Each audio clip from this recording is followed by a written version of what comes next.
Sabe, tem momentos na história que parecem impossíveis, quase ficção. A queda do Império Inca é um desses. Imaginem só, de um lado, um império gigantesco, com milhões de pessoas, dezenas de milhares de guerreiros. E do outro, um punhado de aventureiros, longe, mas muito longe de casa. Então a pergunta que não quer calar é: como? Como isso pôde acontecer? É uma coisa quase inacreditável, né? Bom, hoje a gente vai mergulhar fundo nisso, vamos usar os registros da época para tentar montar esse quebra-cabeça e entender o que de fato aconteceu. Olhem só para esses números. É chocante. De um lado, você tem o Império Inca, com poderio militar imenso, um exército enorme pronto para ser chamado. Do outro, 168 soldados. Sério, quando a gente bota um do lado do outro assim, a vitória espanhola parece, sei lá, um milagre, ou um mistério que precisa ser resolvido. Para a gente entender o tamanho do tombo, a gente precisa primeiro entender a altura de onde se caiu. E o Império Inca era gigantesco. O Tahuantinsuyo, que quer dizer a Terra das Quatro Partes, era uma verdadeira potência. Uma maravilha de organização, de engenharia e, claro, de poder militar. A gente está falando de uma força militar colossal. Eles tinham um sistema de recrutamento super eficiente que podia chamar homens de 25 a 50 anos para a luta. Isso significa que, se precisasse, o exército Inca poderia chegar a 200 mil soldados. E olha, não era um bando de fazendeiros com ferramentas na mão, não. A maioria tinha treinamento de combate, o que formava uma força de luta realmente temível. E o arsenal deles, bem, era super bem pensado e adaptado para cada tipo de terreno. Nas montanhas, por exemplo, eles eram mestres com fundas e boleadeiras. Já na costa e na selva, a preferência era por arcos e lanças e para a briga de perto. Aí a coisa ficava séria. Eles usavam clavas de madeira e, a arma mais brutal, umas massas de metal em formato de estrela feitas para causar um estrago enorme.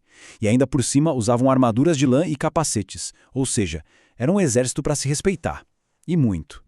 É bem no meio desse cenário de poder e grandiosidade que entra em cena Francisco Pizarro. Ele já tinha ouvido as histórias do seu primo distante, o Hernán Cortés, que tinha conquistado o Império Azteca. E Pizarro, claro, queria a sua própria fatia de glória. Ele era ambicioso, muito ambicioso. Só precisava de uma oportunidade. E que jornada, hein? Não foi nada fácil. Depois de conseguir a bênção do rei da Espanha, Pizarro partiu com uma força que era minúscula. Eles foram descendo a costa da América do Sul bem devagar. O primeiro contato com os Incas só aconteceu em abril de 1532. E levou mais alguns meses, até novembro, para eles finalmente conseguirem o que tanto queriam.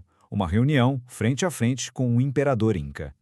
E o local desse encontro seria Cajamarca. O palco estava montado. O que tinha tudo para ser uma conversa diplomática, um encontro de dois mundos, estava prestes a virar um dos momentos mais brutais e decisivos de toda a história do continente. O que aconteceu a seguir foi em grande parte resultado do excesso de confiança de Atahualpa. Pensem bem, ele entra na praça principal da cidade com uma guarda cerimonial basicamente desarmada, deixando o grosso do seu exército, 80 mil homens, do lado de fora. Por quê? Porque ele simplesmente não via aqueles 168 estrangeiros como uma ameaça real. Mal sabia ele que cada um daqueles homens estava escondido, em silêncio, esperando por um sinal. E aí, tudo aconteceu muito rápido. Atahualpa chega, imponente, carregado na sua liteira de ouro. Um frei espanhol se aproxima e mostra uma Bíblia, exigindo que ele se convertesse. O imperador, que nunca tinha visto um livro na vida, pega o objeto, não entende nada e joga no chão. E esse foi o pretexto. A desculpa que Pizarro esperava. Ele dá o sinal e o inferno desaba sobre a praça.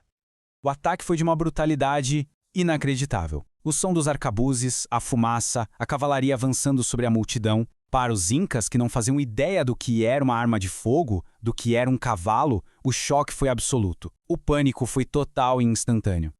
E o resultado é até difícil de acreditar. Em questão de horas, milhares de incas mortos. Milhares! Do lado espanhol, um único ferido. E o prêmio máximo, o objetivo de toda a armadilha, estava conquistado. O imperador, o próprio Sapa Inca Atahualpa, era agora prisioneiro de Francisco Pizarro. Já prisioneiro, Atahualpa tentou comprar sua liberdade e ele fez uma oferta fantástica. Prometeu encher um quarto inteiro com ouro e prata. E ele cumpriu. O quarto foi cheio.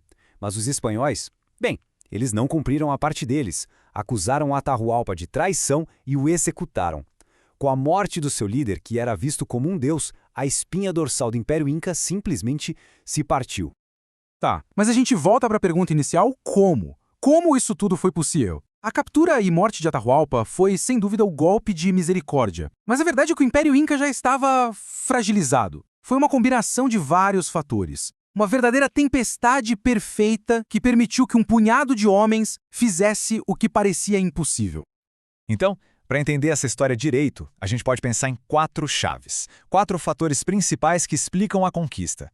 A gente vai olhar para cada um deles: a diferença de tecnologia, o choque psicológico, um inimigo invisível que chegou antes dos espanhóis e uma crise política que rachou o império por dentro. Primeiro, a tecnologia. Essa foi uma vantagem brutal. As armas de bronze dos incas funcionavam bem contra outros exércitos locais, mas contra o aço espanhol não tinha a menor chance. As espadas de aço dos conquistadores, por outro lado, cortavam a armadura de lã dos incas como se fosse papel. Era uma luta injusta nesse quesito. Agora vamos falar do fator medo. Isso não pode ser subestimado. Pensem comigo. Uma carga de cavalaria já é assustadora hoje. Agora imaginem para um povo que o maior animal que eles conheciam era a lhama. Ver homens montados naqueles monstros de meia tonelada era como ver uma criatura de pesadelo ganhando vida. Junte a isso o barulho ensurdecedor e a fumaça das armas de fogo, o terror psicológico foi uma arma tão poderosa quanto o aço. Mas talvez o aliado mais devastador dos espanhóis tenha sido um que eles nem sabiam que tinham: um inimigo invisível.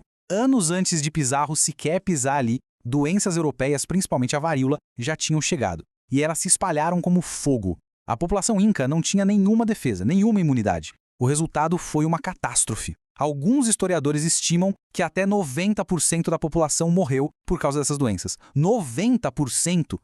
E essa epidemia não matou só o povo, ela matou o próprio imperador, em 1528. E a morte dele abriu um vácuo de poder que jogou o império numa guerra civil terrível entre seus 2 filhos. Atahualpa, aquele que encontrou Pizarro, tinha acabado de vencer essa guerra, mas o império estava sangrando.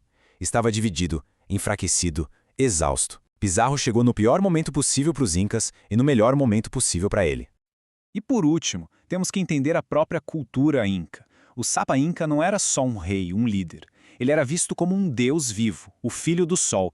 Ele era o centro de todo o universo deles. Então, quando Pizarro capturou, foi como se o sol tivesse sido apagado do céu. O comando inteiro do império entrou em colapso. Ninguém ousava fazer um movimento que pudesse colocar a vida do deus em risco. E essa paralisia foi fatal. Então, no fim das contas, a gente vê que não foi só uma coisa. Não foi só o aço. Não foram só os cavalos. Foi uma junção terrível de fatores. Uma tempestade perfeita. Doença, guerra civil, tecnologia superior e um choque cultural imenso. Tudo isso junto no mesmo lugar ao mesmo tempo. E isso nos deixa com uma pergunta para pensar, não é? Se um desses elementos não estivesse lá, se a doença não tivesse chegado antes, ou se a guerra civil já tivesse acabado há mais tempo, será que a história teria sido diferente?